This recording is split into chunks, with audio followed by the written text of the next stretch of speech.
B खबर नासी नवा खे ॾखण मां ॾींदासीं, जिते पाणीअ जी खोट हिन वक़्त ताईं बरक़रार आहे। आबादकारनि पारां रतो देरो जैकबाबाद रोड ब्लॉक कयो वियो आहे। ख़बर अवां सां ॾखण मां शेयर कयूं पिया, जिते पाणीअ जी खोट ख़िलाफ़ आबादकारनि पारां धरणो हयो वियो आहे।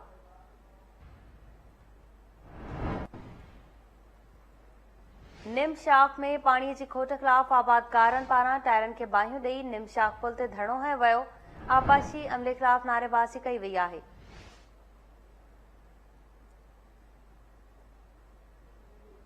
अवां खे ॿुधायूं पिया, आबादकारनि पारां धरणो हयो वियो आहे। निमशाख में पाणीअ जी अतरादू खोट पैदा कई वई। आबादकारनि पारां मुतालबो कयो वियो आहे त पाणी फौरी तौर ॾेई वधीक परेशानियुनि खां बचायो वञे। ॾखण में पाणी खोट ख़िलाफ़ आबादकारनि पारां धरणो हयो वियो। रतो देरो जैकबाबाद रोड खे ब्लॉक कयो वियो आहे। तफ़सील मालूम कंदासीं। टेलीफोन लाइन ते मौजूद आहे केटी न्यूज़ रिपोर्टर अकरम चांडियो। जी अकरम, अपडेट कजो।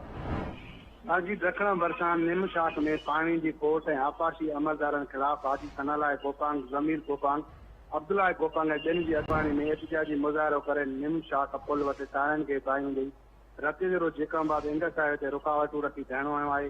धरणे सबबि रोड ब्लॉक थी वियो आहे, जिते मुज़ाहिरीन आपाशी खाते ख़िलाफ़ अमलदारनि ख़िलाफ़ ज़ोरदार नारेबाज़ी कराए। उन मौक़े ते एहतिजाज कंदे आबादकारनि जो चवणु आहे त खीरकर केनाल मां निकिरंदड़ समूरनि शाखनि खे पानी मुकमल तौर ते ॾिनो पियो वञे, पर आपाशी खाते जे करप्ट अमलदारनि निमशाख जे पुछड़ी जे आबादकारनि जे हथरादू पानी की खोट पैदा करे छॾी आहे। असांजे जेको पोखियल जेको सारालो जेको बेजारो आहे, हुननि हिन हफ़्ते ताईं रोंबी बि न करे सघिया आहियूं, जॾहिं त जेको आहे हिन हफ़्ते ताईं जेको आहे गुज़िरियल 2 कलाकनि खां जेको आहे आबादकारनि पारां पाणी जी खोट ख़िलाफ़ धरणो जारी आहे। जी अकरम चांडियो, अपडेट करण लाइ तव्हांजी वॾी महिरबानी।